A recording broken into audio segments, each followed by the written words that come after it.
a thread by Soul War. As the evidence mounts, the desperate left turn to Borat. What the fuck? Two business partners involved in the mire of the Biden family's corruption are now corroborating the evidence found on Hunter Biden's abandoned laptop. Bevan Cooney and Tony Babulinski. Cooney was in federal prison. He was sentenced to 30 months in prison for a bond fraud investment scheme where Hunter's name was used to bilk a Native American tribe of tens of millions of dollars. His partner was Devon Archer, who is also a Biden associate and is also in prison for fraud. Cooney has flipped. The emails he's turned over prove Biden lied, and with the Obama White House arranged numerous meetings between Hunter and his pals and foreign clients. This is how those billion-dollar deals and kickbacks were arranged. Graft. See the comments? Sheer panic. Let's take a look at some of these comments just for fun. No one cares about Hunter Biden. Unlike Trump's kids, he won't be working in the White House. I think it's merely to prep the masses. Okay, well, anyway. Where's the money, Lebowski? Nice. On the heels of that, enter Tony Bobulinski to also corroborate those meetings took place, which, if proven in court, spelled disaster for Joe Biden on every level. These degenerates and embarrassing clowns were using their offices to sell out our country. Obama gutted our military as they sold American military technology, including priceless research and development, to Russia and China. Ever heard of Skolkovo? It's Russia's premier tech institute, where they are working hard to fuck us over with our own technology. Thanks for nothing, Obama and Hillary. You can explain point by point all the ways the Obama regime set America up for failure under a Hillary presidency. If the MSM doesn't cover it, what's the point?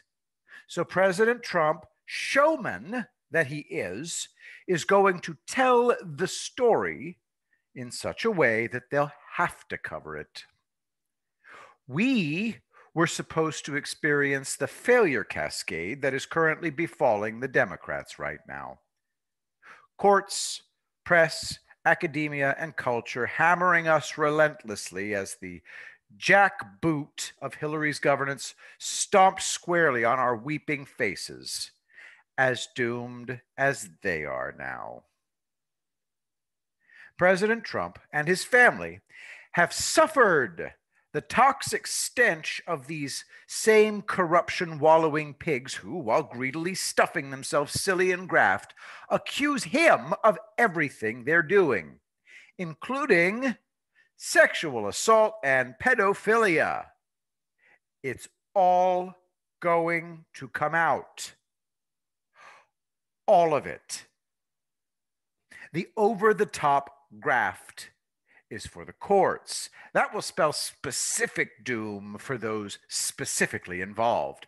But the revolutions being made now are for the American people to get an eyeful of the people I've called the forces of darkness for years. This will be their domestic arm. Trump is about to lop that arm off with evidence. They are flat out degenerates, sexually abusive towards women and children. In completely unrelated news, Ghislaine Maxwell's 2016 transcript is released. Sounds like the Arkansas horn dog's got his dick in a crack. Nice one.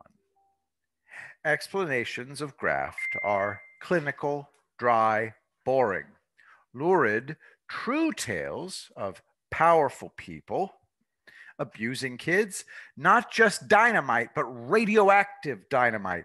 We've had 5 years of accusers and innuendo trotted out one after another against the president say hi to his evidence-backed revenge. Trump is clearly into sexy supermodels, not kids. Every accuser and their vile counsel, usually Gloria, send her and her paid lying gold diggers when we can't win fairly, all read, were told, see you in court. Funny that not a single one ever did.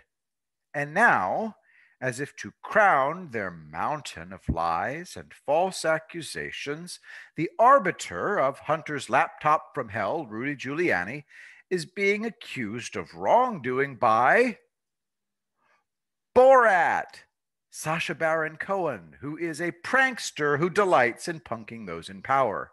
He interviewed Trump as his character Ali G in 2003. Look at Trump's face. He had Cohen's number and ended Cohen's interview moments later. Cohen had introduced himself as Ali G, and Trump realized he was being played and left. Now, years later, Cohen's at it again. The scamp. First, he punks a Pence speech disguised as Trump. Har.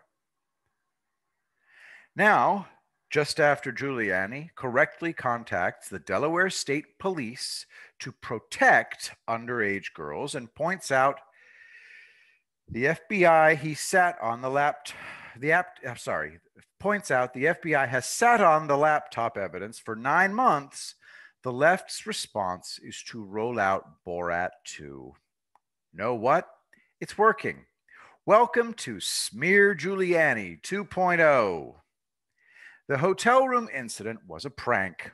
When the 24-year-old producer removed Giuliani's microphone, she deliberately untucked Rudy's shirt tail. So, as Rudy readjusted his clothing and the young lady flirted with him, Borat rushed in and shouted, "She's too young for you. She's 15.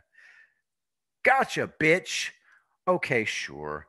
Giuliani got caught flirting with a 24-year-old woman who touched his junk pulling off a microphone, and as the now disheveled elderly gentleman put his clothing back into place, the left gets a chance to pounce and snicker. Enjoy the contrived moment. Giuliani's response, see you in court, not Cohen. The Bidens, Clintons, and Obamas. They're playing games as the Rome they built to lord over us burned to the ground by President Trump. I'm okay with it. Rudy's fine, and the Bidens are toast. I'm about to do something I thought I'd never do. Retweet Monkey Boy, but I can't help it. Mike got there first. My reasons for disliking him don't rise to the level of not fighting with him for our country. Mike Cernovich, a.k.a. Monkey Boy, a.k.a. Mr. Gorilla Mindset, tweeted, the media is sourcing stories to Borat. Keep that in mind the next blockbuster hits. That's how fucking dumb and dishonest these people are. Literally Borat. The radical left pivoted to Borat to try and protect the domestic arm of their army of chaos. As their malevolence is exposed on such a visceral level, every American will immediately grasp and then be repulsed by it. What will that next blockbuster proof bomb be? Eyes to Giuliani, where he explains his reasons for contacting Delaware State Police and excoriates, politely, the FBI, who now claim there's been an ongoing money laundering investigation assisting the Ukrainian government, and Hunter's laptop is now part of that undertaking. YouTube link in the thread incriminating Biden documents delivered to Delaware State Police. So, the FBI may be assisting Ukraine in a money laundering scheme that involved billions. in stolen U.S. aid money. Never forget that. That's our taxpayer dollars. But Giuliani points out nothing was being done to determine the safety of the underage girls discovered on the laptop. How many proof bombs remain on that laptop? You've used Cohen for this latest Sacha Baron Cohen for this latest revelation to yank Giuliani's allegation off the front page. What are you going to use when Giuliani hurls his next fireball? Remember, you save the best, most damning evidence for last. Oh, here's something just dug up that's not on Hunter's laptop from hell or the radioactive emails released by Bevan Cooney. Video of Vice President Joe Biden looking right at the Ukrainian president in 2015 as he says, "Pay me now or pay me later." Bond villain henchman voice. 12 days and counting until the grip upon the throat of Justicia and Lady Liberty is broken for good. Buckle up, folks. Nothing can stop what is coming. Link in the thread, James Bond versus Dr. No. White hot rounds of pure proof that spell their doom, coming in bursts so rapid they can't deflect or respond. As we watch, munching popcorn, good movie. Happy warriors, watching those aligned against American freedom go down for good. Keep the change, you filthy animal. President Trump weathered their vile and untrue assaults for years. In his second glorious term as president, they will weather his return fire. It's not edited evidence or innuendo. It will bury them in court. It may bury some of them for real. Stay tuned. These threads are now my only source of income. Thanks for nothing, CCP and Democrats. To support the works of Brent Cates, you can donate any amount at paypal.me/Brent Cates. I will be the greatest president that God ever created.